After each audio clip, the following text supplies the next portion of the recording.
The idea to build a ground-up building dedicated to drawings is somehow quite unprecedented. I think Bernice Rose, the drawings curator, who was involved with the inception of the Drawing Institute, had a famous quote about how drawing at one point in the history of art ceases to be a stepping stone towards painting or sculpture, and drawing itself become a work in itself. Mm-hmm. And I think that's a kind of important statement that Menil decided to build a ground-up building dedicated to that work.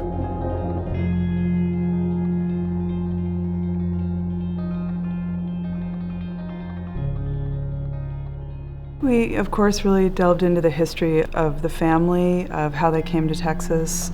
We looked really closely at the seminal buildings that they built, of course, starting with their house, Rothko Chapel, the Menil Collection building.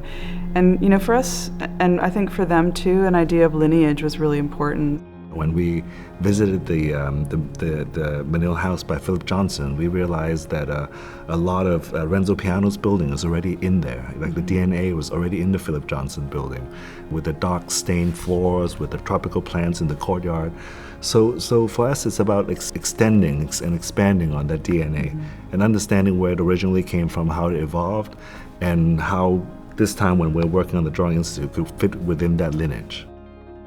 From the very start of the project, our intention to integrate the building into the landscape was to think about the garden. I mean, we talked about the garden in the Menil house and in the Menil Collection.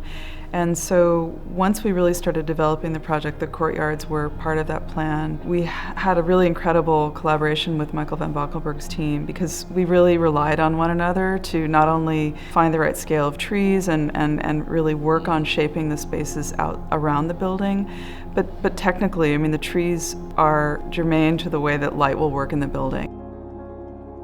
I would say the singular pitch of this roof here is very much in the language of modern architecture, which works well with the Twombly, which works well with the main building.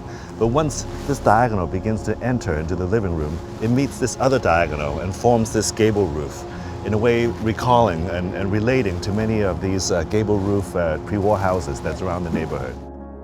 We were able to consolidate a number of different circulation programs into this one space that we call the living room. And it's both the entry to the Drawing Institute, but it's also, we think of it as like a living room for the entire campus. It's really in the midpoint. I think the shape of the ceiling, the way light comes into it, gives it a sort of a strength that you know you've arrived, but it's not hitting you over the head with a sense of monumentality. And there's a sort of intimacy about all the spaces that I think you don't see that often in institutional buildings.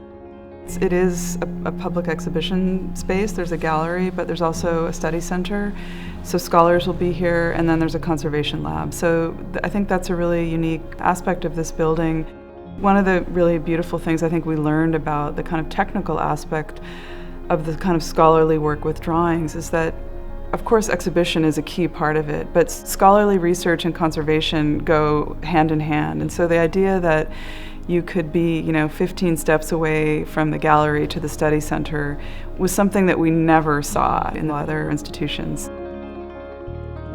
What's spectacular about this view of the building is that for us, we really thought about this side of the south elevation of the building as being very different than the west and the east, in that it's really forming a porch to this whole new South Park. As a way, it's literally just a kind of shelter for one to pass through and enjoy the larger campus view.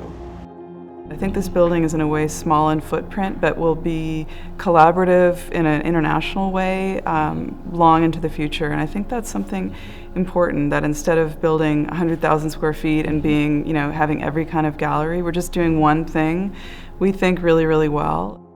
But we also think about how it has implications on the future of the campus. I think that we think that the campus evolved like a chess match. Philip Johnson made the first move, and then Renzo made another move, Francois de Menil, and our chess move was responding to that. And in many ways, we are looking forward to the future buildings of this campus and how they respond to our moves.